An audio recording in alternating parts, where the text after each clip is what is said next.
This lesson will review how to solve radical equations and rationalize denominators. Let's begin by rationalizing denominators. That simply means that we are not going to leave any radicals in the denominator. And there is a simple way to eliminate them. We are only going to look at single radicals. We won't be looking at more than one term in the denominator, just monomial denominators. And if I want to rationalize, first make sure that your radical is simplified. In this case, the square root of 3 cannot be simplified more. And all you have to do is multiply numerator and denominator by that same radical. Remember, as long as we multiply by something that means 1, we don't change the value or the meaning of that fraction. We're just going to change how it looks. So as long as I am multiplying a radical by itself, if I'm squaring it, what will happen is I eliminate the radical and my answer will simply be the radicand. So multiplying straight across, I will have negative 3 times the square root of 3 in the numerator over my denominator simply becomes 3. At this point, you don't touch the radical. You've already simplified it before it's moved location now. It's not in the denominator anymore, it's in the numerator. But if I have common factors with what's in the numerator and what's in the denominator, the parts that are outside the radical, those are fractions that can be reduced down. And in this case, 3 is a common factor, and that will give me a final simplified answer of negative square root of 3. If we move to number 2, we again have a simplified radical in the denominator to start. We simply need to multiply numerator and denominator by the square root of 10. Once we do that, we have 15 times the square root of 10 in the numerator over 10 in the denominator. And again, I have a fraction that will reduce down. 5 is a common factor between 15 and 10. 5 will go into 10 2 times, 5 goes into 15 3 times, and that will give me a simplified radical answer of 3 times the square root of 10 over 2. Now when I look at number 3, I have radicals in both the numerator and the denominator. That's fine. It doesn't matter if there's already a radical in the numerator, but remember I said if you can simplify the radical in the denominator, you should do that first. And if we did prime factorization, we would find that the square root of 8 will simplify to be 2 times the square root of 2, because 8 is 2 times 2 times 2. The only part that's a problem for me now is I don't want to leave the square root of 2 in the denominator. Therefore, I will multiply numerator and denominator by the square root of 2. Multiplying straight across, I get the square root of 6 in the numerator. And my denominator will become 2 times 2, which is 4. And that will be my simplified radical answer. If I will simplify the radical in the denominator before I rationalize, that will make it involve less reducing when I get to the end of the problem. Oftentimes you won't have anything left to reduce if you take care of it there.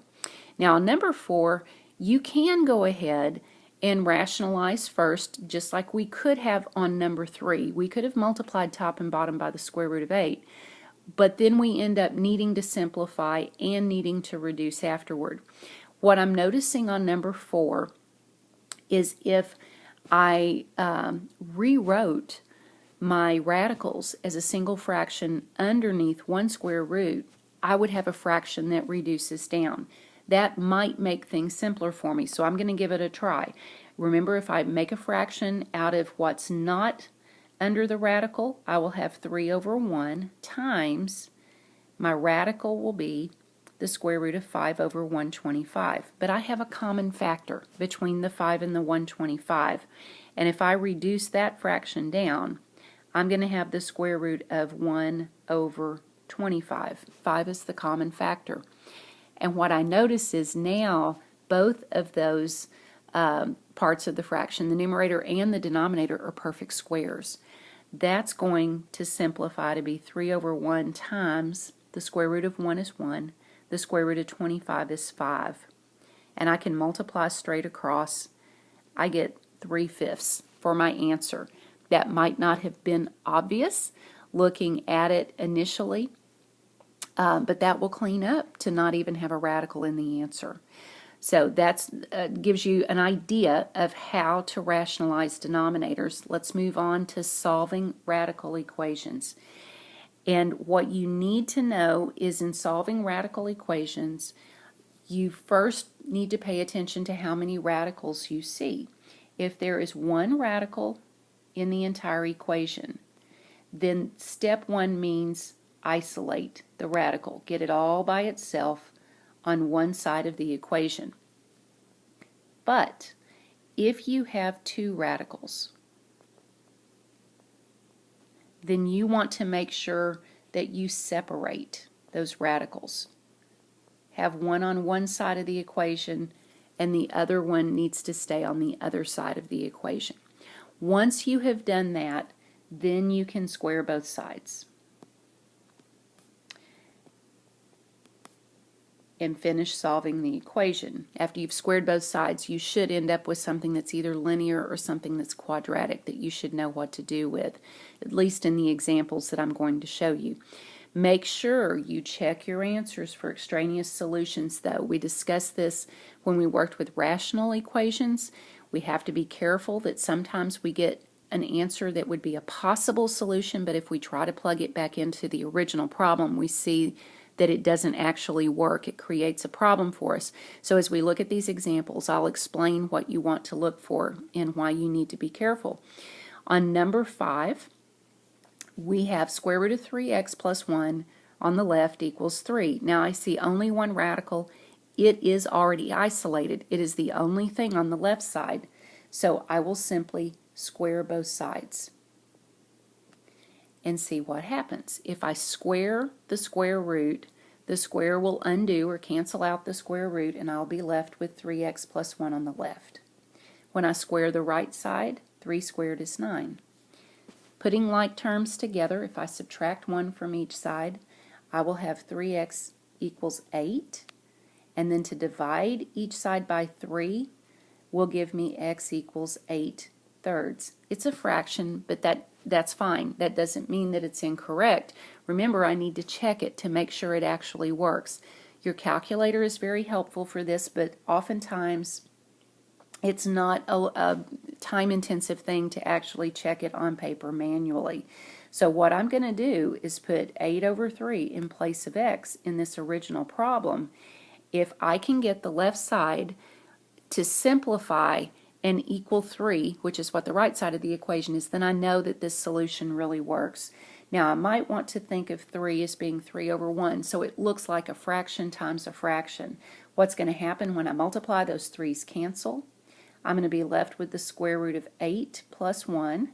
Well, 8 plus 1 is the square root of 9, and the square root of 9 does equal 3. Remember, if the square root is already in the problem, they're asking you for the positive or the principal root. So it's got to equal +3. Therefore, 8/3 is my solution. Now, if you look at number 6, I have 2 radicals in the equation. There's 2 times the square root of r on the left. There's the square root of 3r plus 16 on the right. They need to be separated, and they already are. That means I am ready now to square both sides. Squaring will eliminate the radical, but be very careful.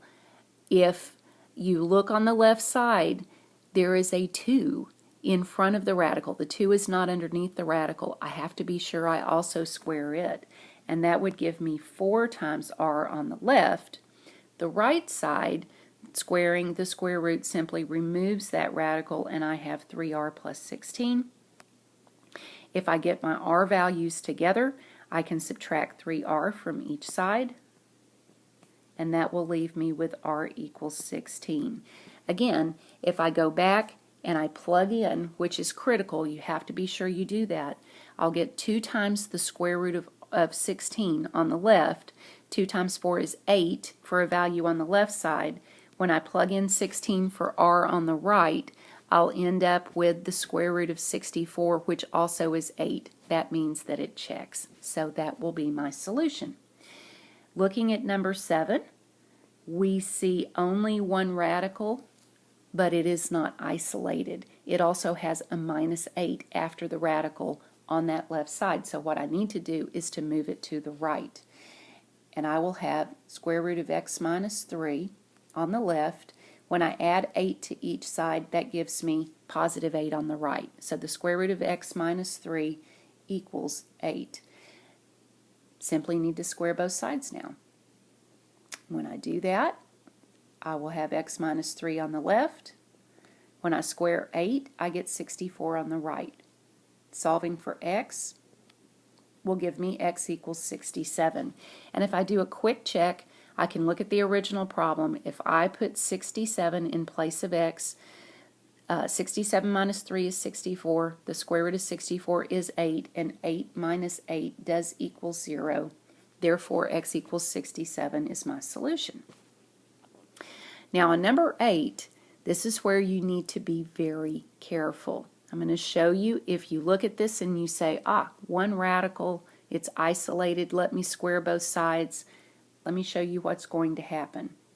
So if I take the square root of y plus 3 equals -4, and I square both sides, I get y plus 3 equals -4 when I square it is positive 16. -4 times -4 is a positive 16. If I subtract 3 from each side, y would equal 13. Now before you box this up, watch what happens if you plug it in. I would have the square root of 13 plus 3 on the left and a -4 on the right. Well, the square root of 16 is what value? And be careful, because the radical is already in place there. They're asking you for the positive or the principal root. That's positive 4. That does not equal -4.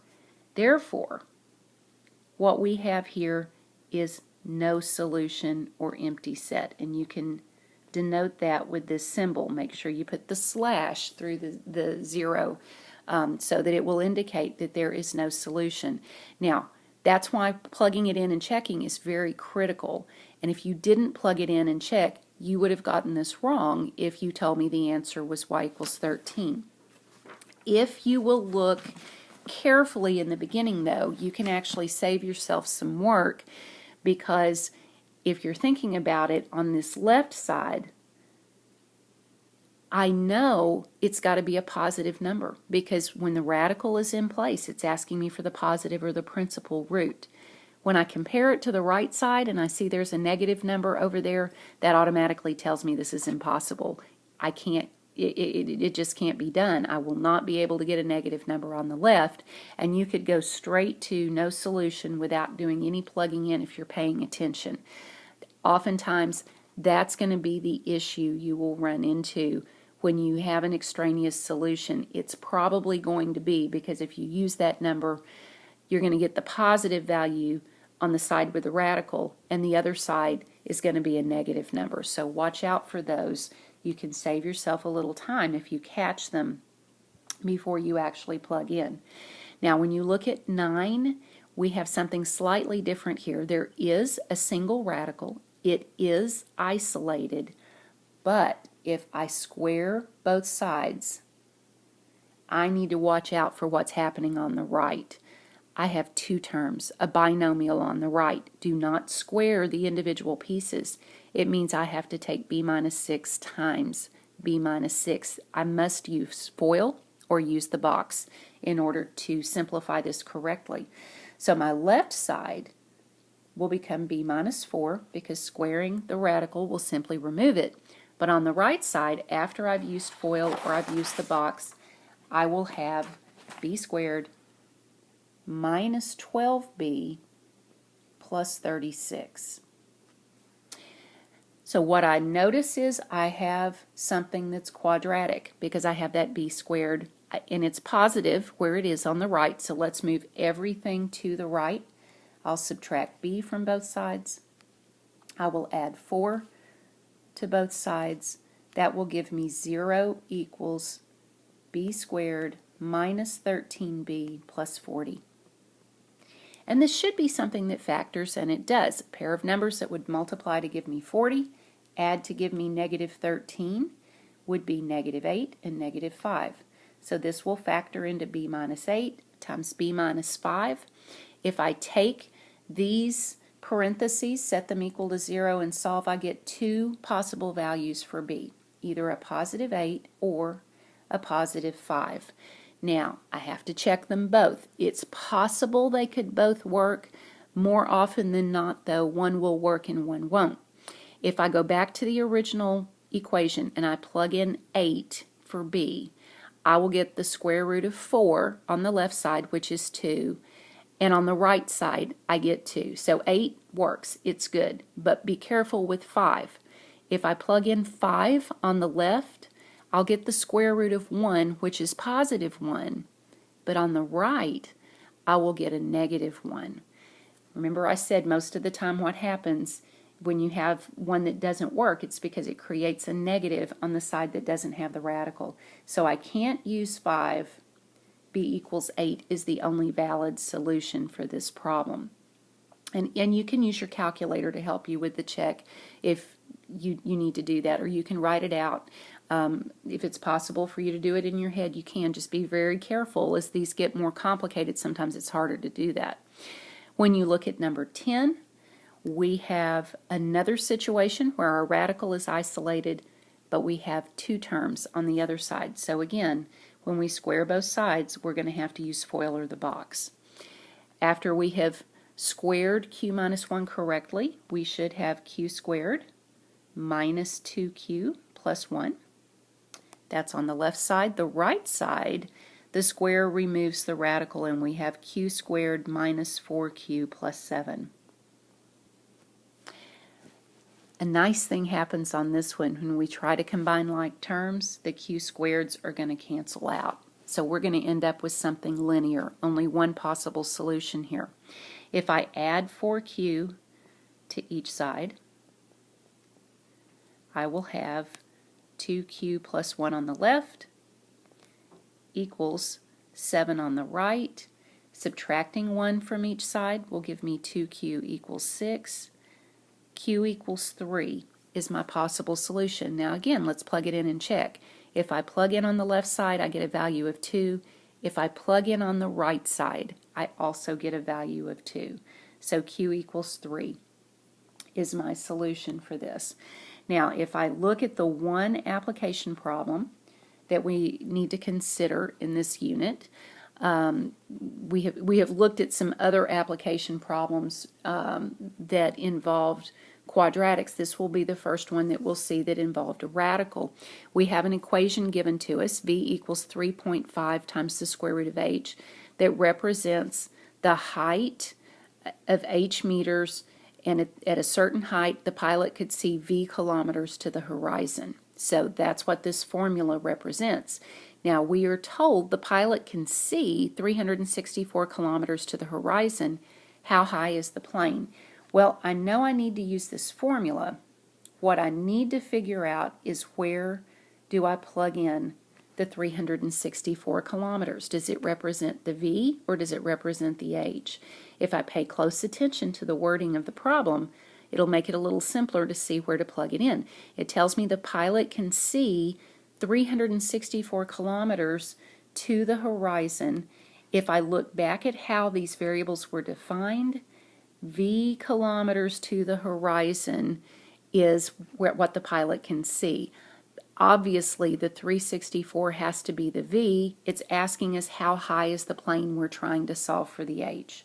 So if I plug in 364 for the v, I now have an equation that I can use to solve for h. Now I need to isolate the radical.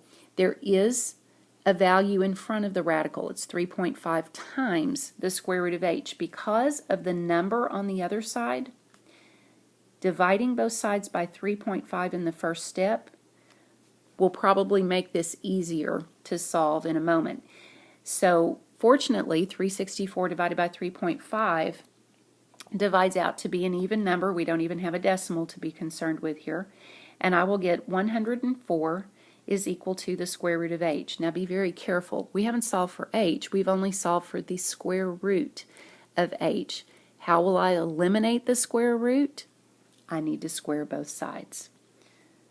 So in this final step, after I square both sides, I will get a value of 10,816, and according to my problem, h is represented in meters, and that will be the value of h.